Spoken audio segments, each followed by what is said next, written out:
One of the few really valuable contributions of applied linguists to um, teachers, to the practice of teaching, was made by Stephen Krashen when he came out with his famous one line about errors. Errors are stepping stones on the way to learning. I believe that that was a turning point in the way that teachers began to view errors. Errors have traditionally been seen as a bad thing. You make a mistake, you lose a mark. In some systems, there's an argument about whether you should lose a mark or whether you should lose half a mark according to the gravity of the mistake which you've just made. Silly system, really, because when students speak, they're putting themselves on the line and they need feedback on what they're saying. They need feedback from the teacher and from their fellow learners on their spoken language and also on their written language. So error correction becomes quite a sensitive issue in the learning process. Too much emphasis on errors as a bad thing is going to discourage your students, is going to make them feel that they can never really succeed.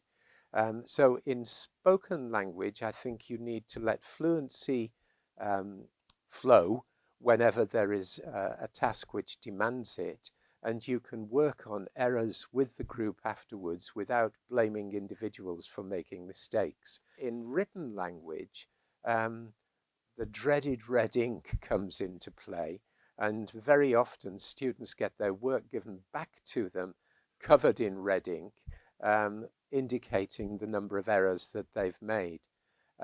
Teachers never give time in class for students to examine the corrections which have been made to their work and to learn from them.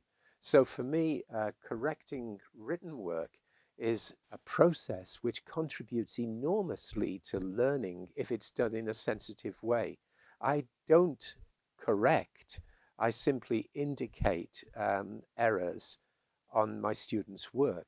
And then in the next class, instead of just throwing their work back at them and letting them suffer, I give time, 5-10 minutes for them to study their errors and self-correct wherever possible, and ask questions if they need to. And that way, the effort and time they've put into their work is acknowledged properly by the teacher, and the teacher needs to think of strategies which will encourage learners to see the errors that they've made as Krashen said, stepping stones towards better learning.